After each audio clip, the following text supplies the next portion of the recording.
All right, welcome. Today, we're jumping into something really cool, building a trading bot that trades on real-world events. So forget stocks for a second. We're talking about code that can place bets on sports, elections, you name it. This is your roadmap for building on Polymarket. So let me just start by asking you this. What if your code could actually trade on the news as it breaks? Imagine, instead of you frantically trying to click buttons during some live event, your program is just there, analyzing data and firing off trades in milliseconds. That's exactly the kind of power we're going to unpack today. You know, when you first land on Polymarket, it looks pretty simple. It's a prediction market.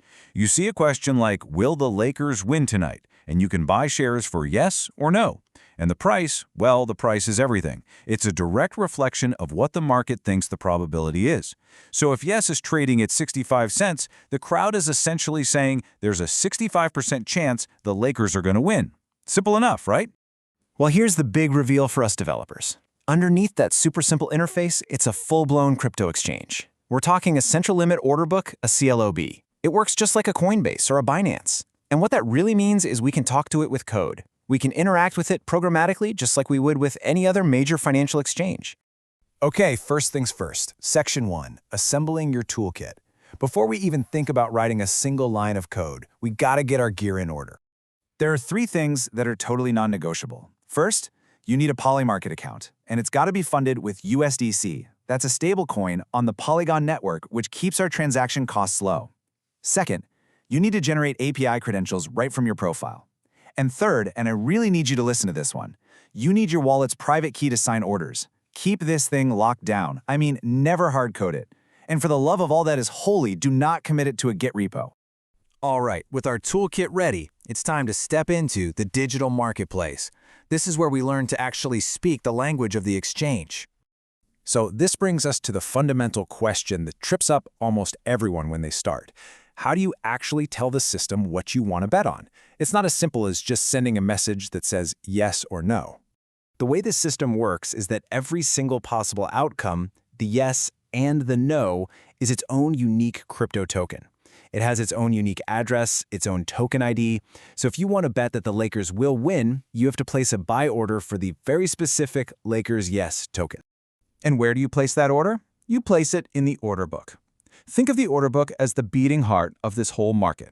It is a live, real-time list of every single buy order, which we call a bid, and every single sell order, which we call an ask, for that one specific token. And here's what that looks like in a simplified way. On the left, you've got the bids. That's what people are willing to pay. And on the right, you've got the asks. That's what people are willing to sell for.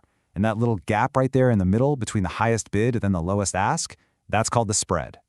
In this case, the highest someone is willing to buy is 63 cents, and the lowest someone is willing to sell is 65 cents. That's a 2-cent gap. That's the spread. And you have to understand, this is your bare minimum cost of doing business. Just to get into a trade and get right back out, you were immediately down 2 cents a share, before anything else even happens. And it doesn't stop there.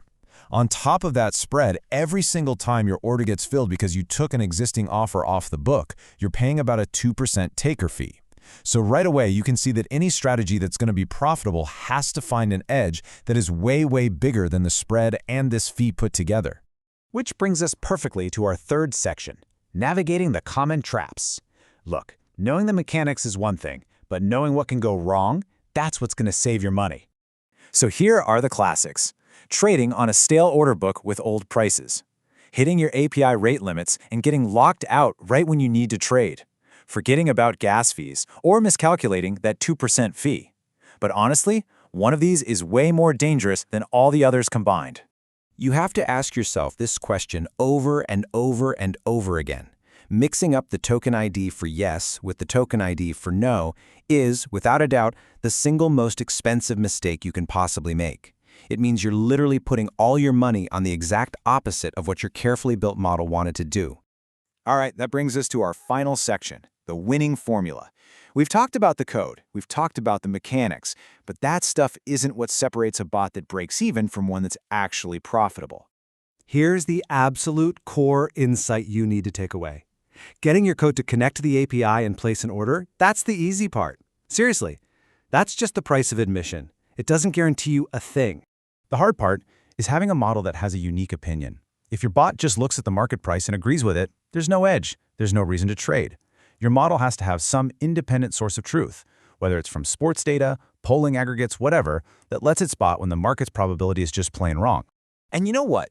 A successful bot is incredibly picky.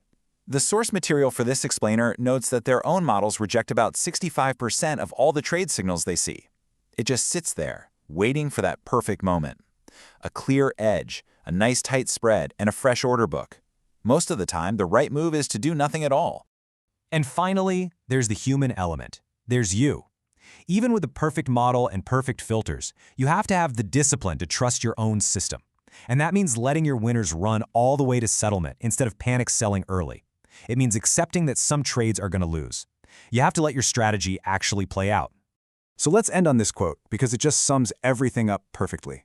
The API is just a tool, it's the execution layer. What actually makes money are three things: a predictive model that disagrees with the market, ruthless filtering that weeds out all the bad signals, and the human discipline to see the plan through. So the real question isn't just, can you build it? It's, what's your unique edge?